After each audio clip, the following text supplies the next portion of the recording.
ছোট পর্দায় জুটি বেঁধে কাজ করলেও এই প্রথম বড় পর্দায় একসাথে আসছেন এফএস নাঈম ও রাফিয়াত রশিদ মিথিলা।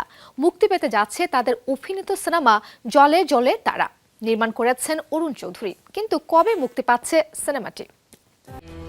দাঁড়াও, এখন তো জীবাণুদের থেকে বাঁচালে সারাদিনকে বাঁচাবে ডেটল। বাঁচাবে ডেটল দেয় জীবাণুর বিরুদ্ধে 12 ঘন্টার সুরক্ষা বলয়। সুরক্ষার বিশ্বাস থাকুক দিনভর।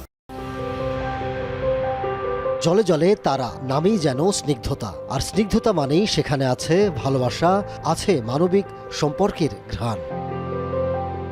সিনেমাটি অনুদান পায় 2020-21 অর্থ বছরে। 2021 সালের অক্টোবরে মানিকগঞ্জে করোনার সময় শুরু হয় শুটিং, শেষ হয় মাত্র 3 সপ্তাহে। সব কাজ শেষে একাধিকবার ঠিক হয় মুক্তির তারিখ, কিন্তু প্রতিবার নানা কারণে পিছিয়ে যায় মুক্তি। গত বছরও সিনেমাটি ছিল মুক্তির তালিকায়, কিন্তু জুলাই বিপ্লবের কারণে আর মুক্তি দেননি নির্মাতা। অবশেষে মুক্তি পেতে যাচ্ছে সিনেমাটি।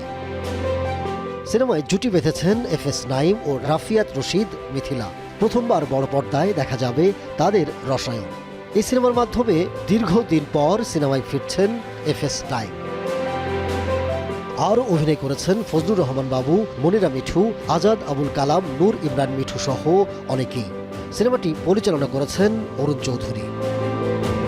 ভালোবাসার গল্পের সিনেমা জলে জলে তারা, তাই ভালোবাসা দিবসেই প্রেক্ষাগৃহে মুক্তি পাচ্ছে সিনেমাটি।